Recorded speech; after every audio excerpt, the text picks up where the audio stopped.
اس طلبہ و طالبات، اب اگر نہیں ہلتے ہاتھ جاگ اٹھتے ہیں، ہاتھ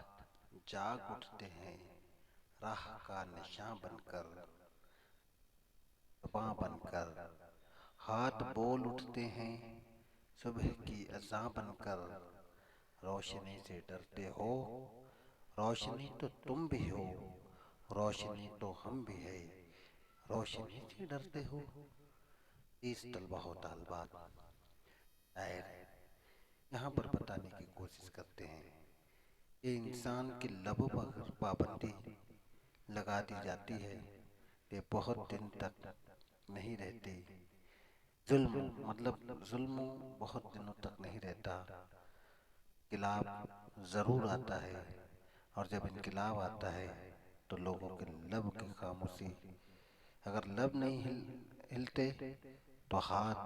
جاگ اٹھتے ہیں، مطلب طاقت کے بل پر وہ اپنا انصاف مانگتے ہیں،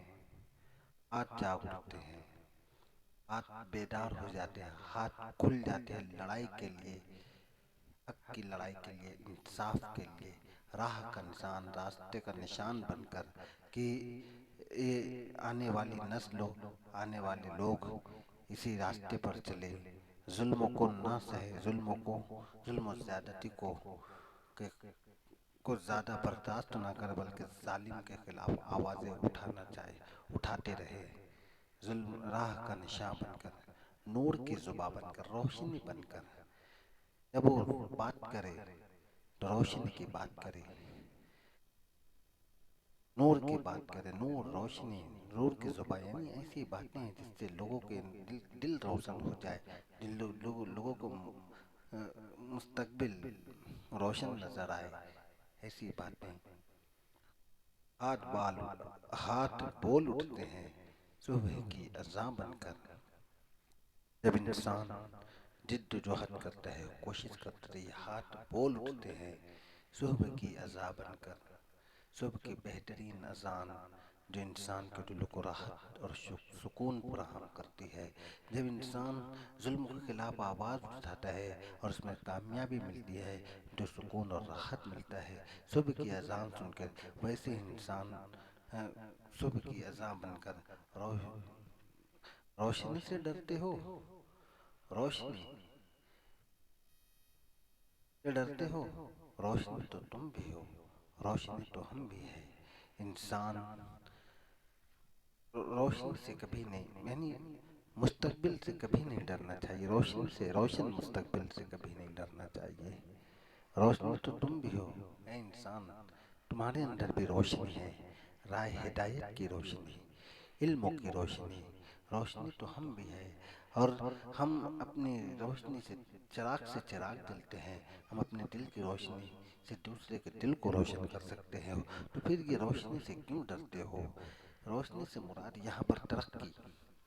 اور ترقی کرنے کے لیے انسان کو جد و جہد اور کوشش کرنا چاہیے، جد و جہد اور کوشش کرنے سے تم ڈرتے ہو؟ نہیں،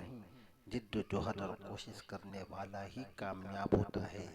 یہی قدرت کا راز ہے، یہی قدرت کی حقیقت ہے کہ انسان جب کوشش کرے گا تو ہی اس کو کامیابی ملے گی، روشنی ملیں گی، منزل ملیں گی۔ اگر منزل کو پانا چاہتے ہو تو اپنے اندر علم کی روشنی، ہدایت کی روشنی اور لوگوں کو ساتھ اچھے سلوک کی روشنی ہونا چاہیے، بلکہ اس سے ڈرو مت، بلکہ روشنی سے مطلب ترقی حاصل کرنے میں جو تکالیف، جو مصیبتیں، اس سے ڈرو مت، بل آگے بڑھتے رہو، آگے بڑھتے رہو، کامیابیاں تمہارے قدم چومے گی۔ شہر کی فصیلوں پر دیو کا جو سایہ تھا پاک ہو گیا آخر، شہر کی فصیلوں پر دیو کا جو سایہ تھا پاک ہو گیا آخر، رات کا لبادہ بھی چاک ہو گیا آخر، خاک ہو گیا آخر، ازدحام انسان سے فرد کی نوا آئی، ذات کی صدا آئی، راہ شوق میں جیسے راہ رو کا خون لپکے، ایک نیا جنون لپکے، آدمی چھلک اٹھے، آدمی ہنسے دیکھو، شہر پھر بسے دیکھو، تم ابھی سے ڈرتے ہو، ہاں ابھی تم بھی ہو، ہاں ابھی تو ہم بھی ہے، تم ابھی سے ڈرتے ہو۔ عزیز طلبہ و طالبات، شاعر اس بند میں یہ کہنا چاہتے ہیں کہ جب انسان ظالم کے خلاف آوازیں اٹھاتا ہے، جب انسان ظلم کے خلاف آواز اٹھاتا ہے تو لوگ ان کا ساتھ دیتے ہیں۔ میں اکیلا ہی چلا تھا جانب منزل، مگر لوگ ساتھ آتے گئے اور کارواں بنتا گیا۔ انسان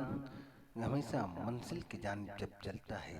تو اس کے ساتھ دینے والے لوگ آتے چلے جاتے، اس میں جڑتے چلے جاتے ہیں، اور یہ ایک اکیلے انسان کارواں کی شکل اختیار کر جاتا ہے۔ جب انسان کا کارواں بن جاتا ہے، جب یکجہتی آ جاتی ہے، انسان کے اندر ایک جٹ ہو جاتا ہے، تو بڑی سی بڑی طاقتیں سر جھکا دیتی ہے اس کے آگے۔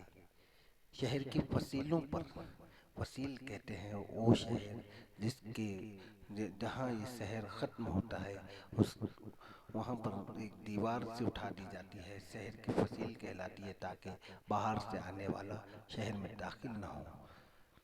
مطلب یہاں پر شاعر نے علامتوں کا بھرپور استعمال کرتے ہوئے کہا کہ شہر کی فصیلوں پر دیو کا جو سایہ تھا، جو ظالم حکمراں کا سایہ تھا، جو انسان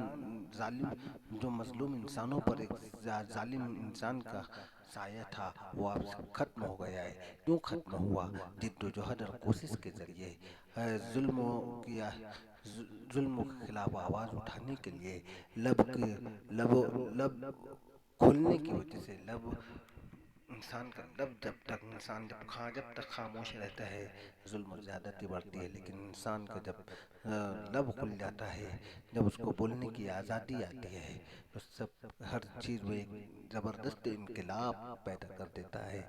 دیو کا جو سایہ تھا پاک ہو گیا، آخر جو بڑا ظالم حکمراں تھا وہ بھی ختم ہو گیا۔ رات کا لبادہ، رات یہاں مراد ظلم و زیادتی، جو رات جو ظلم کا لبادہ بھی تھا، جو ظالم کا ظلم حد سے بڑا ہوا تھا، رات مطلب ظلم کا لبادہ، لباس وہ بھی اتر گیا، چاک ہو گیا، پھٹ گیا، ختم ہو گیا، آخر خاک ہو گیا، مٹی میں مل گیا۔ آخر ازدحام انسان سے، یعنی انسانوں کے ہجوم سے، انسانی مجمع سے فردوں کی نوائی، فردوں کی آواز اٹھی، بہت سارے مظلوم انسانوں کے بیچ میں سے ایک آواز آئی جو تمام حالات کو بدل کر رکھ دیا۔ ذات کی صدا آئی، انسان اپنی ذات کو پہچاننے لگا۔ راہ شوق میں جیسے راہ کا خون لپکے، راہ شوق میں، شوق کے راستے میں جیسے راہ کا خون لپکے، مطلب منزل، راستہ چلنے والے اس کی طرف لپکتے چلے گئے۔ یعنی جب ایک انسان حق کی آواز لے کر اٹھا تو اس حق کی آواز پر لوگوں نے لبیک کہا، اور جیسے لبیک کہا، اور ایک نیا جنون، ایک نیا جوش، ایک جذبہ، ایک پاگل پن کے اندر پیدا ہوا۔ آدمی چھلک اٹھے، آدمی یعنی چھلک اٹھنے سے مراد آدمی کے اندر جوش، ولولہ، جذبہ آ گیا، آدمی ہنسے، اور اس کے بعد پھر آدمی ہنسے دیکھو شہر پھر بسے، دیکھو شہر پھر سے بسنا شروع ہوا، اور شہر میں اب ظلم و زیادتیں نہیں بلکہ خوشحالی۔ یہ خوشحالی کیسے آئی؟ بیٹھے بیٹھائے نہیں، جد و جہد، کوشش اور محنت سے، اور ایک دوسرے کی یکجہتی سے، ظلم سہنے سے نہیں، ظلم کے خلاف آواز اٹھانے سے۔ تم ابھی سے ڈرتے ہو، اور تم ابھی سے ڈرتے ہو؟ ابھی تو این آر سی کا صحیح مفہوم ہمارے سامنے آیا نہیں، ابھی کیا ہے یہ سب چیز؟ ہم پہلے سے ہی ڈرتے ہیں، بلکہ اس کی تیاری بھی نہیں کرتے ہیں۔ ہاں ابھی تو تم بھی ہو، ابھی تو ہم بھی ہے، ہاں ابھی تو تم بھی ہو، ہاں ابھی تو ہم بھی ہے، ابھی تو تم بھی ہو، ہم بھی ہے، تم ابھی سے ڈرتے ہو؟ ابھی تو انسان ہیں، ظلم کے خلاف آواز اٹھانے کے لیے تم ابھی سے ڈر رہے ہو؟ ڈرنے کی ضرورت نہیں، زندگی جد و جہد کا نام ہے۔ علامہ اقبال نے کہا تھا کہ زندگانی کی حقیقت کو ہوکن کے دل سے پوچھ، زندگانی کی حقیقت کو ہوکن کے دل سے پوچھ، جو زیروتی شعور سنگے کہ راہیں زندگی عمل محک مو یقین محق عمل پہم محبت فاتح عالم، جہاد زندگانی میں یہ ہے مردوں کی زنجیریں، عزیز طلباء و طالبات،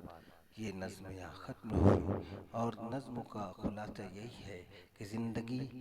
اور انسان یہ دونوں ایک دوسرے سے وابستہ ہے، ایک دوسرے سے جڑے ہوئے ہیں۔ یہ ایک جیسے الفاظ اور معنی کا رشتہ ہے، جس طرح روح کا اور جسم کا رشتہ ہے، اسی طرح انسان اور زندگی کا رشتہ ہے۔ زندگی ہے تو ہر چیز ہے، زندگی نہیں تو سب ختم۔ زندگی کو ہمیں بہت ہی سوچ بوجھ کے ساتھ گزارنا ہے، جوش اور جنون اور بیجا جوش اور جنون کے ساتھ نہیں، بلکہ عقل مندی کے ساتھ ہمیں کہاں کس چیز کی ضرورت ہے، کہاں ہمیں انقلاب کی ضرورت ہے اور کہاں ہمیں امن و سکون کی ضرورت ہے، اس طریقے سے زندگی گزارنا ہے۔ ورنہ آج ہم حق کے لیے بے صبری کا مظاہرہ کر دیتے ہیں۔ بے صبر کے ساتھ کام کرو، صبر اور شکر کے ساتھ انشاءاللہ ضرور کامیابی ملیں گی۔ عزیز طلباء و طالبات، یہاں نظم ختم ہوئی۔ الفاظ اور معانی کو یاد کرنے کی کوشش کیجیے، اور مشقی سرگرمیاں جو ہیں اس کو حل کرنے کی کوشش کیجیے۔ مشقی سرگرمیوں میں اگر کچھ نہ سمجھ میں آئے تو پرسنل پر میسج کر کر ہم سے پوچھ سکتے ہو، یقیناً پوچھئے، اور سوال پوچھنے میں ہی آپ لوگوں کے علموں میں اضافہ ہوگا۔ یہاں ہم اپنا لیکچر ختم کرتے ہیں۔ السلام علیکم ورحمۃ اللہ وبرکاتہ۔